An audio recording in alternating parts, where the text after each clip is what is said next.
Hello everyone, this is Luz Biminda and welcome to my channel. So ngayon po, ipapakita ko po sa inyo kung paano po magsimula ng isang ticketing business with a minimal starting capital. Okay, so let's start. How to start ticketing business in a minimal starting capital.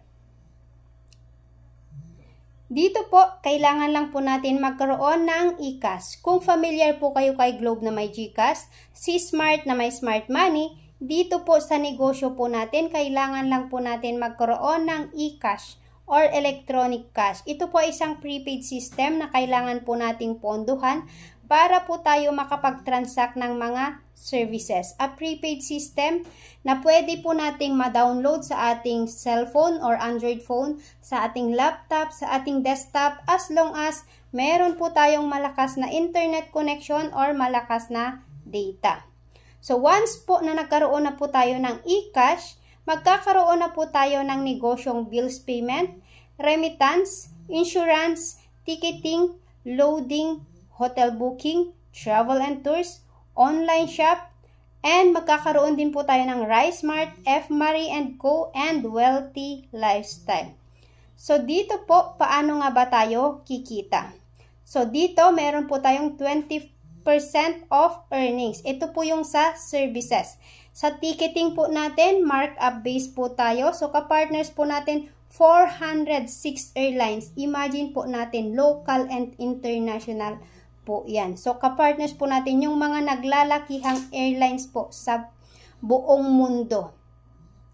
Okay, so dito sa ating domestic flights, kikita po tayo or pwede po tayong mag-markup 150 to 500 pesos per way per passenger. So, halimbawa, nakapag-book po tayo 10 katao, i-multiply po natin yan sa 500 pesos. So, isasagad po natin yung ating markup na 500 dahil negosyo po ito. At hindi po makikita ng client kung magkano po yung mina-markup po natin. So, okay lang po ba kumikita po tayo 5,000 pesos in just 4 minutes of booking? So, what if nag-round trip po yan sila? Kasi uuwi din po yan sila sa kanilang lugar. So, round trip na ticket po yung kanilang ipapabook. So, 5,000 pesos times 2 way. Kikita po tayo 10,000 pesos in just 4 minutes of booking. At dito naman sa ating international flights, pwede po tayong mag-markup 700 to 1,000 pesos per way per passenger. So halimbawa, nakapag-book din po tayo 10 katao, magbabakasyon po sila sa Hong Kong. I-multiply po natin yan sa 1,000 pesos. Kikita po tayo dito ng 10,000 pesos in just 4 to 10 minutes of booking. So, dahil international po yan, required po ng immigration na round trip ticket po yung kanilang kukunin. Kasi bawal po na mag-tour ka sa labas ng bansa na one way lang po yung ticket mo. Kasi haharangin ka po dyan sa immigration. So, 10,000 pesos times 2 way, kikita po tayo dito 20,000 pesos in just 4 to 10 minutes of booking. Okay, so kung takot po yung mga clients po natin ng himpapawid, pwede po natin silang offer ng shipping lines or barco bookings dahil kapartners po natin ang Fastcat, To Go Travel, and TransAsia.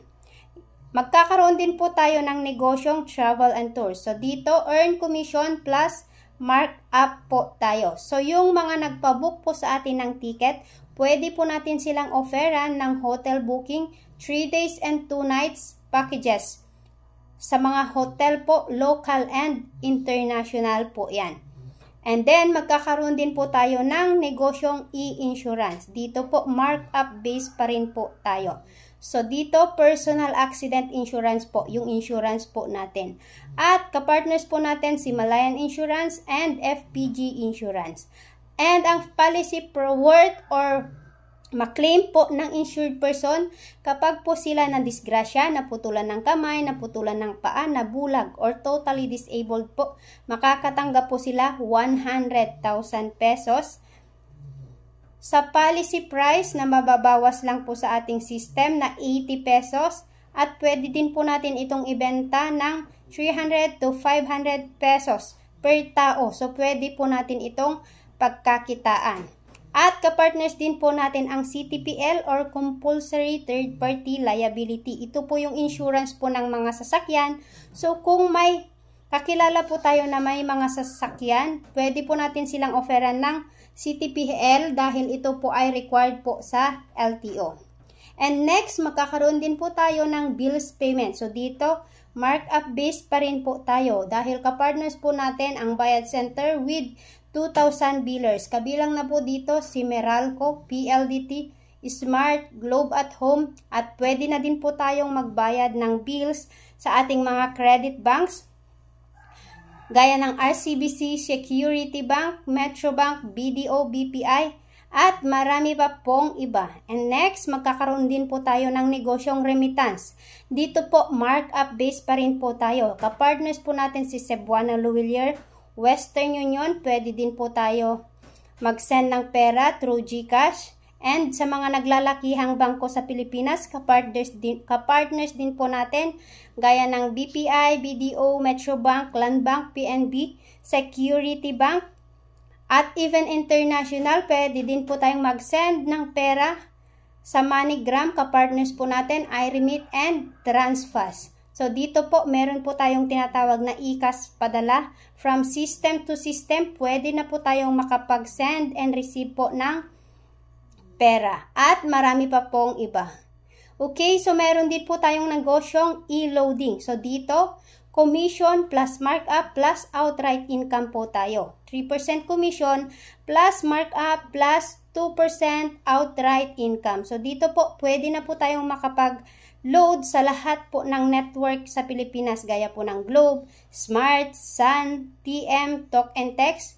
Pwede din po tayong mag-load ng GSAT TV, Signal, at pwede din po tayong mag-load sa international sa Singapore, Hong Kong, UAE, at marami pa pong iba. Okay, so dito meron din po tayong online shopping. So pwede na po tayong mag-order ng mga bigas, gamit po yung ating system, at mga gamit po sa bahay, gamit po yung ating system, and pwede din po tayong mag-online shop ng mga pampa. Kung mahilig po tayo sa pampa, or pampaganda, pampasexy, pampaputi, yan. So meron po tayong mga beauty and wellness products. At dito, 30% lifetime discount na po tayo. So, pwede na po tayong mag-order po ng mga pampa po natin, mga beauty products po na good for health dito sa ating online shop. Okay, so meron po tayong exclusive bonuses dito. Kung sa labas po tayo magtatanong or mag-i-inquire ng travel and tours with hotel booking business, kailangan po natin magpalabas ng 5 million cash ban. Sa bills payment and remittance business naman, kailangan po natin 1 million to 3 million cash ban po yung ipapalabas po natin. At sa one-on-one consultation, kailangan po natin magpalabas ng 1,000 pesos. Sa system operation trainings, kailangan po natin 1,000 pesos per session. Pero don't worry dahil hindi mo kailangang magbayad ng ganyang kalaking amount para makapagsimula. So dito po, ito po yung ating home base starter package na lifetime businesses. Magkakaroon ka ng lifetime businesses na tulad ng airline ticketing, e-insurance, e-loading, travel and tours, remittance, bills payment, and online shopping. At ang other inclusions po na matatanggap po natin, 110,000 Malayan Insurance, 24/7 technical support or customer support. At magkakaroon din po tayong marketing materials. Meron po tayong flyers and tarpaulin. At 30% discount on all tangible products na po tayo. At magkakaroon pa po tayo with free products worth 13,000 to 17,000 pesos. Sa halagang 16,998 lang po, magkakaroon na po tayo ng ICAS system. Okay, so meron din po tayong more ways to earn. So dito po, ito po ay optional, but ito po ay legit. Ito po yung tinatawag po natin na 80% of the business. Ito po ay optional, pero ito po ay legit. So pwedeng gawin, pwedeng hindi. So ito po yung tinatawag po namin na working smart, not working hard. So, dito po, meron po tayong finder's fee. So, di ba, nagkaroon ka na po ng ICAS, so isi-share mo po ito sa iyong mga kakilala, ka-friends sa Facebook, kamag-anak, so sa lahat mo po ng K mo, isi-share mo po ito. At meron pong dalawang klase ng tao na magtatanong. Una, tatanungin po tayo kung magkano po yung ticket po natin or kung may promo po ba tayo ng ticket. At yung pangalawang tao na magtatanong, tatanungin po tayo kung paano po magkaroon ng ganito kagandang negosyo. So, di ba, isi-share po natin or isi-share? Isi-share talaga natin. So, once na sinare po natin yung negosyo at yung friend A mo nagustuhan yung negosyo, ang mangyayari po dyan, i-refer mo lang po sa amin. Kami po yung kakausap, kami po yung mag-e-explain. At once na si friend A mo nagustuhan yung negosyo, nag-avail din po ng system, magkakaroon ka po ng 1,500 pesos po na finder's fee. So, si friend B mo, nagustuhan din yung negosyo, nag-avail din ng system, magkakaroon ka ulit 1,500 pesos. So, dito po, unlimited finder's fee po tayo na 1,500 pesos. So, kahit ilan po yung mapa-avail mo ng system, kahit ilan po yung ma-sharean mo ng negosyo, okay lang po kasi unlimited finder's fee po tayo dito. So, halimbawa, meron kang 10 FB friends po na nag-avail po ng business. I-multiply po natin yan sa 1,500 pesos. Magkakaroon ka po ng 15,000 pesos. Free fund po yan. Okay lang ba gawin po nating free fund po yan? Pwede mo yan gamitin sa load or sa booking ng ticket or pwede mo din po yan ma-withdraw anytime. Okay, so dito po, meron din po tayong sales match bonus. So dito, kailangan lang po natin magkaroon ng left sales group at right sales group. So once na-detect po ng system po natin na nagkaroon ng isang tao sa left, isang tao sa right, magkakaroon ka po ng sales match bonus na 1,000 pesos. So di ba yung si friend A mo at si friend B mo, nag-share din po sila ng negosyo, so magpaparami din po yan sila. At once na-detect po ng system po natin na magkaroon ng isang tao sa left, isang tao sa right, magkakaroon ka po ng 1,000 pesos po. Papasok po yan sa system po natin. So dito po, no perfect structure po tayo. So kahit mas mahaba po sa left at mas konti sa right, okay lang po kasi no perfect structure po tayo dito. So, dito, dahil legal po yung negosyo po natin, binigyan po tayo ni company ng safety net na 32 matches per day. So, ang mangyayari po dyan, 32 tao sa left, 32 tao sa right. So, pag nag-match yan, magkakaroon po tayo 32,000 pesos per day. So, what if nasustain po natin yan sa loob po ng isang buwan? So, i-multiply po natin yan sa 30 days. Magkakaroon po tayo 960,000 pesos potential income po per month. Okay, so meron din po tayong residual income from services. So dito po, ito po yung tinatawag po natin na passive income or early pension. So sa mundong ibabaw, meron pong dalawang income. Una is active income at passive income. So yung active income, ito po yung sa employment na no work, no pay. At sa traditional business, kapag di ka nagbukas, wala kang income. Dito sa ating passive income, ito po yung kumikita ka na kahit wala ka pong ginagawa.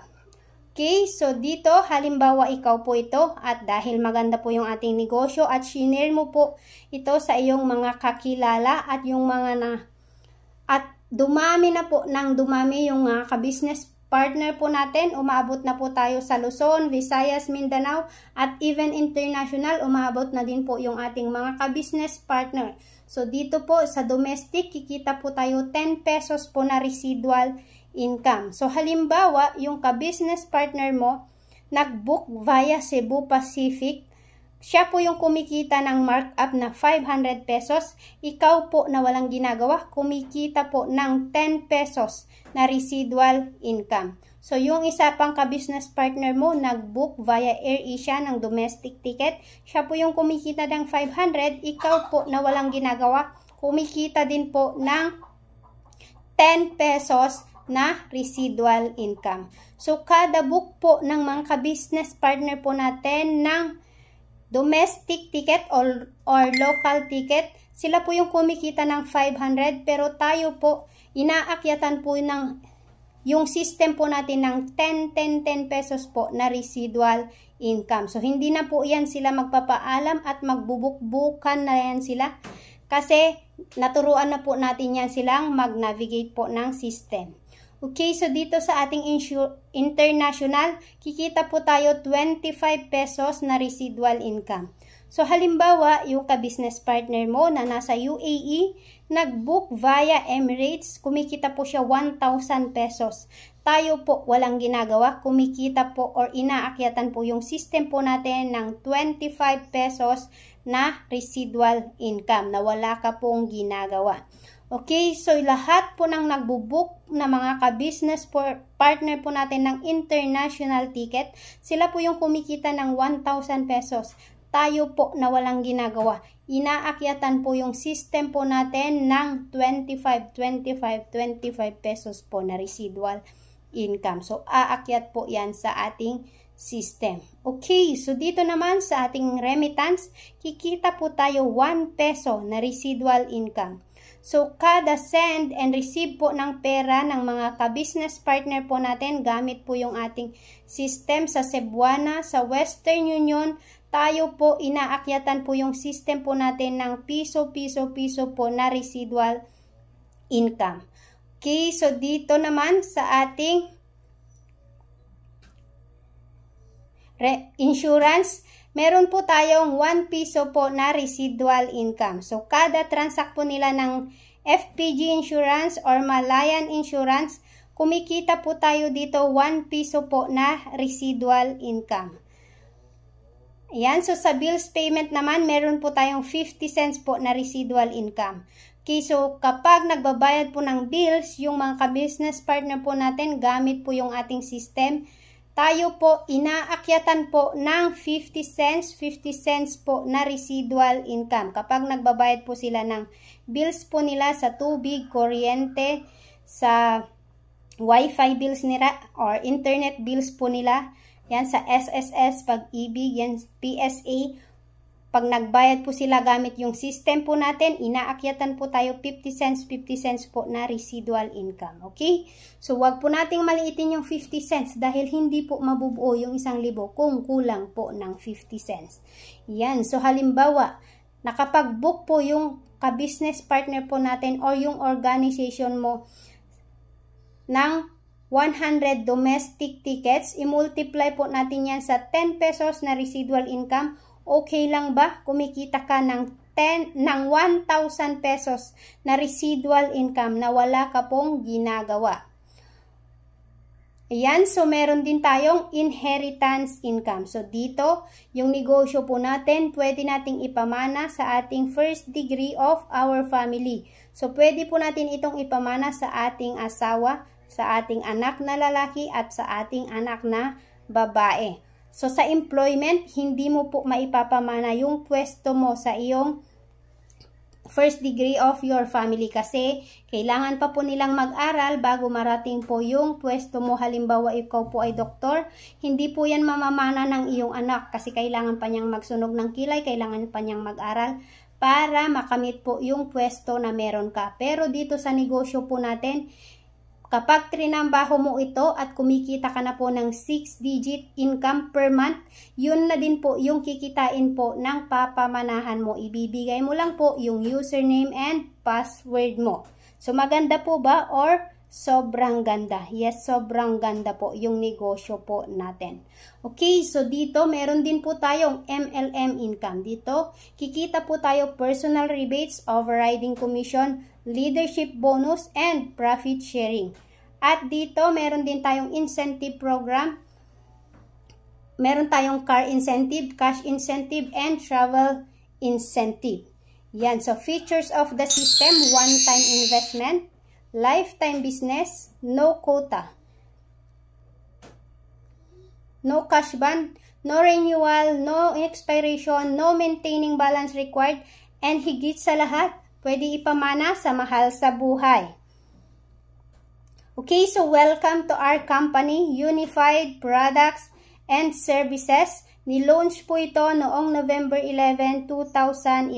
So kung tatanungin niyo po ako ng stability po ng company, matatag na po siya dahil mag 12 years na po tayo this coming November 11, 2023. So pagmamay-ari po siya ng isang Pinoy, may pusong Pinoy, napaka-humble, walang iba, kundi ang ating CEO or President na si Sir Emmanuel Pascual. Isa po siyang accountant by profession na dati pong nag-work sa Bangko Sentral ng Pilipinas. At ito pa po yung pagmamay-ari po niya na company or sister company po ni Unified Products and Services. Itong RiceSmart, Generics, eCashPay, Quick Financing, F. Marie & Co, Philance, Wealthy Lifestyle, at marami pa pong iba. Okay, so in terms naman sa legalities po natin, huwag po kayong mag-alala dahil tayo po ay legal, moral at ethical dahil registered po tayo sa Bangko Sentral ng Pilipinas. Registered din po tayo sa Security and Exchange Commission. Registered din po tayo sa AMLA or Anti-Money Laundering Act. And registered din po tayo sa AFI or Association of Filipino Franchisers Incorporated. Okay, so meron din po tayong awards and recognitions na natatanggap po ng ating company. Dahil tayo po yung nagta-top seller po ng booking, local and international. Si Philippine Airlines na awardan po tayo Silver Pal Award. Ang Cebu Pacific na awardan po tayo Gold Eagle Award at Silver Eagle Award. At ang Air Asia na awardan po tayo Air Asia Red Star Agent Award. Okay, so dito, isa po yung ating presidente na na-awardan din po ng Signal. So, na-invite po yung presidente po natin sa Boracay. In-awardan po tayo ng Signal dahil tayo po ang nagtatap biller po ng Signal. Okay, then, dito yung ating presidente, isa po sa piling-pili po na napasama sa post-SONA Economic Briefing last year 2022. So, naka-selfie pa po niya dyan ang ating Vice President ng Pilipinas na si Ma'am Inday Sara Duterte at yung Presidente po ng Pilipinas ng Bangko Sentral ng Pilipinas. Okay, so meron lang po akong iiwang kataga. If you always do what you've always done, you'll always get what you've always got. Kaya, kung gusto po nating may mabago po sa ating buhay, decide now. Yan, so thank you so much and keep safe everyone and God bless.